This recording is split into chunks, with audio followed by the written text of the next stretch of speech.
41 years old last night, and that was a hell of a fight. You cannot tell me that Klitschko at 41 is the same Klitschko at 35 or at 30. So this is the first major flaw we've seen with Anthony Joshua, but we're going to give him this. Remember, it's the moment. It's the 90,000. And here's the other thing. I don't know psychologically what happens to a guy who's never gone after 5 is now in the 6th round. Like, the look on Joshua's face changes after 5 rounds too. Forget the conditioning. Forget all of that stuff. What I found most remarkable about Joshua, the view on his face, if you watch his face, he's scared in round 6. And I think it's because he knows he's tired. Remember, he starts talking to him. Yeah, he starts talking. He does a lot of things. Holding. Yep. I wish the ref would have done something about the ref gave him that warning, though. But he gave him 2 strong warnings for holding. I thought he was doing a little bit too much of even when he was trying to break him up, he continued to clinch. I don't mind the first clinch, but when a referee is trying to separate you and you're holding against that, that's when the ref should have taken a point. That is delaying you're delaying the fight right there. When the ref touches both fighters, you were supposed to let go. I thought Joshua was doing that a little too much, but I'm not going to hold that to him. What I am looking at is the next 4 rounds. And in round 6, he gets dropped.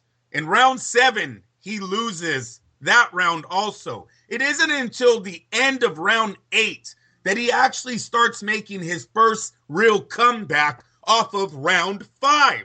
I'm dead serious. It's on tape. You guys can all go back and watch it. This kid took at least 2.5 rounds to get back into his rhythm. And that is going to hurt him going up against some of these younger fighters that are not 41 years old. It was round 8. I gave him round 9. It looked like he's back in the fight, Lee. But then round 10 comes, and all of a sudden Klitschko's back in. This is why this fight. I thought that there was a rest period. I think both of these guys went hard up to that point. And there definitely was a 2-round lull, and I was sitting with a group of guys, and I thought, that's a rest period. At some point, round 10, somebody's going to light a fire under somebody's butt, and this is going to get serious. Going into the final round, I didn't have a person telling me Joshua was ahead on cards. No, but I could have. Look, it's in England, so I made the argument going into 11. They had him winning. I'm with Farhood to the point of this. Here was my argument. Going into round 11, it's anybody's fight. Whoever puts whomever down here in the last 2 rounds wins this fight. There won't be any way around it. That's true. But reality says that Klitschko at 41 is winning it in round 11. You can say it's anyone's fight. I'm telling you, going into round 11, based on my scorecard, I've seen the scorecards. I mean, yeah. Did you see they had one guy had Joshua up by 3 points going into round 11? Are you fucking kidding me right now? Oh, it's Eddie Hearn's fight. Look, if it was Top Rank's fight, and I'll say this I'll say it for anybody, because this was the discussion. I was sitting with non-boxing guys, and one guy who was kind of a casual boxing fan. Somebody made the comment to me, and it's hard to watch boxing with people who don't watch a lot of boxing like we do, right? And they're saying, I don't know how the guys at home get better scoring than the referees ringside. And I said, when you're sitting ringside, 1 inch off the mat, looking up, that is your view for the fight. You don't get multiple camera angles. I said, if they really wanted true scoring, you'd put them back and up on one of the, raised up so that they could see into the ring and watch every single angle of the fight. They don't do it that way. Or put them in a room, isolated room. Right, an isolated room watching TV. That's fair. That's fair as well. Man. 3 or 4 cameras. That's if you really wanted a true scorecard. But our scoring system is based on what they see from their angle. Yep. And that's what makes boxing special, and that's why you never leave it in the hands of the judges. That's why everybody speculates year after year whether or not boxing's fixed. By and large, it is not. I am telling you because I sit ringside on the ring a lot, and I recommend it for any boxing fan. I don't care what you have to do. I'm not talking front row. I'm talking with your chin touching the actual mat looking up. If you want, I'll give you guys an example. Go to Facebook, go to the Fight Net Radio fan page, watch that Burbank show that I was at. I'm sitting on the mat. I'm literally sitting up against the ring itself, shooting up. That's what it looks like. That's the only angle you get. I don't get to get up. I don't get to walk around. I sat right next to a judge. The judges don't talk to anybody. It's very regulated. Lee, if you watched this fight, the 2 times that Anthony Joshua's biggest moments come as soon as the bell rings. And fighters are going to... he goes fast. He's a quick starter round by round. Fighters are going to see this, and they're going to know that going in. Tyson Fury's going to know. In the first minute, the first 30 seconds, watch out, because he's going to try to come out and go balls to the walls. It's after that 30 seconds to see what Anthony Joshua... I'm telling you right now. Let's be honest. In that 11th round... let's be honest. That 30 seconds is substantial. It cowered Klitschko, okay? Klitschko at full strength. When he cowered a 41-year-old Klitschko in the 11th round. I'd say a 41-year-old Klitschko. That's not a 28-year-old. Look, a 41-year-old Klitschko would still clean up that division. Tyson Fury is about the same size, has the same arm reach. He's not going to be as easy to hit. Klitschko knew that. They talked about him only landing 52 punches the whole night against Tyson Fury. He needs. I'm just saying it.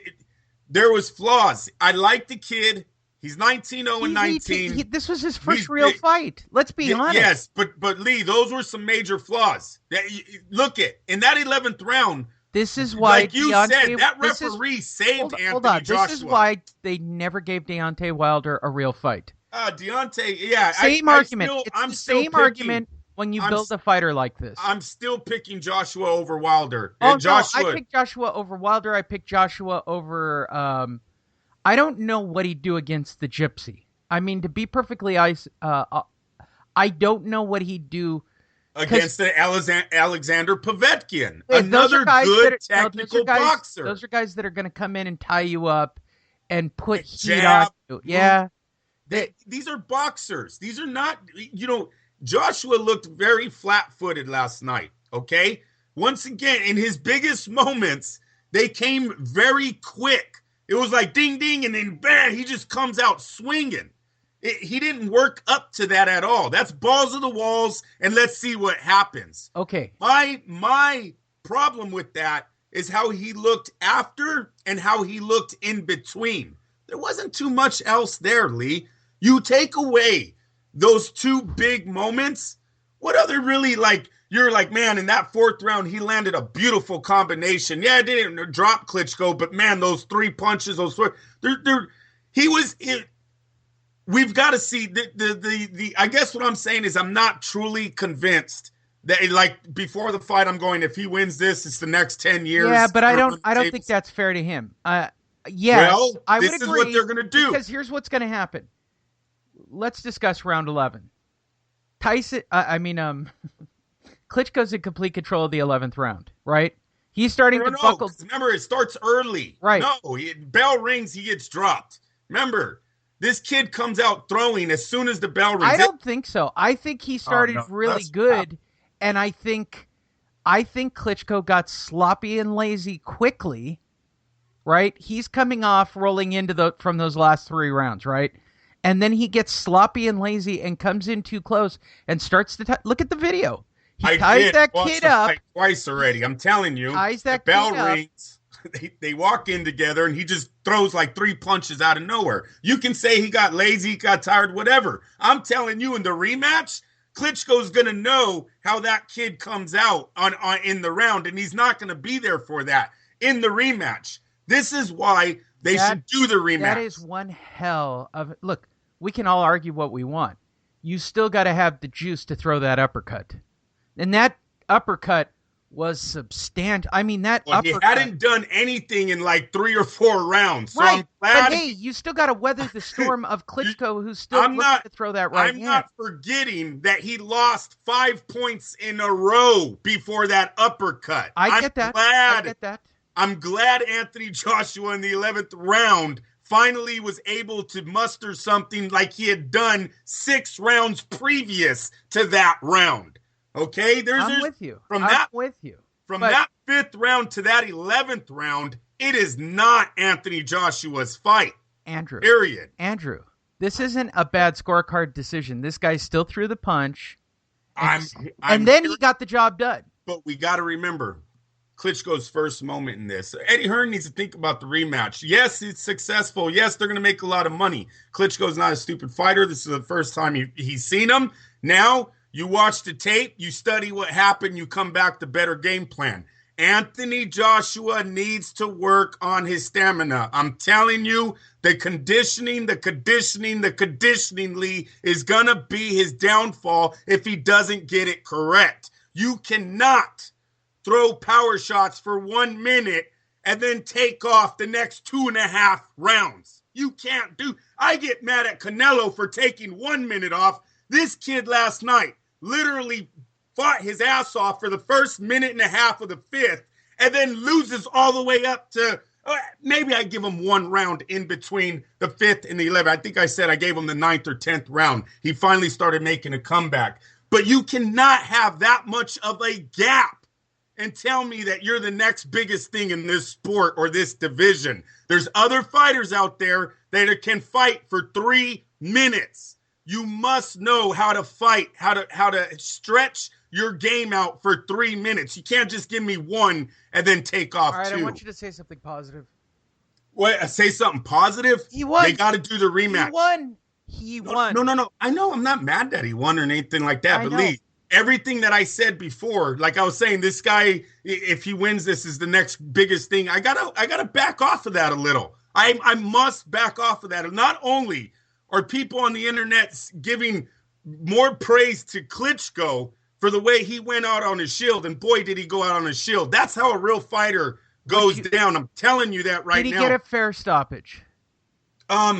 He got a stoppage where it warrants a rematch. I'm watching the clip again. I'm telling you that uppercut changed that fight. But that uppercut's not what ended it. There's another knockdown in between. Yeah, I get that. But he was already out from that uppercut. I know, but on the ropes, like you said, he misses like 4 punches. The referee stops the fight. Now, listen, I'm not arguing the stoppage. I'm just saying, if Wladimir goes to the podium and says, you know what? I didn't want that fight to be stopped. My hands were up. I was alert. I want a rematch. I'm not going to sit here and go, oh, no, Lee, that is BS. Klitschko's just using his name to get another payday. No, this fight was close. This fight ended in a spectacular way. There was a lot of people there. Let's do it again. Bring it back. And I'm watching it right now. The second knockdown was enough to stop it. The second knockdown. But once again, that right, left combo. He allows him up.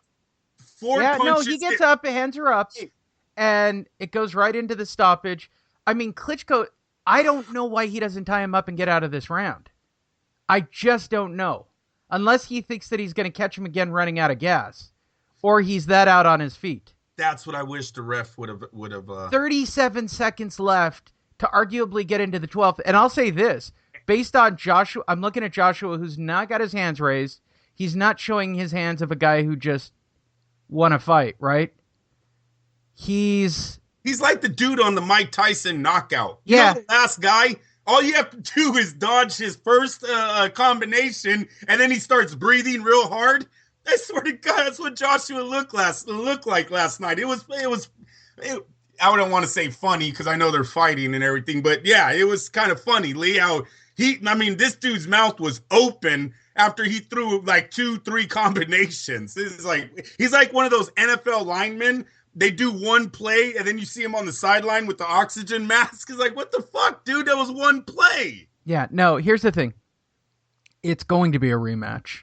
Oh, yeah. And they're fools if they don't. I don't think that there's an argument of, I'm going to fight Fury, I'm going to do... And Tyson's not ready. Tyson Fury's not ready for this kind of a match. No one is. No, the fight isn't ready. No, you bring back Klitschko. You end Klitschko's career. Then you take on Tyson Fury and let Tyson Fury win a belt from one of the other guys, and then we will have the fight. As far as Deontay Wilder, just sad how one with the best record out of them all. Not saying resume, I'm saying record. More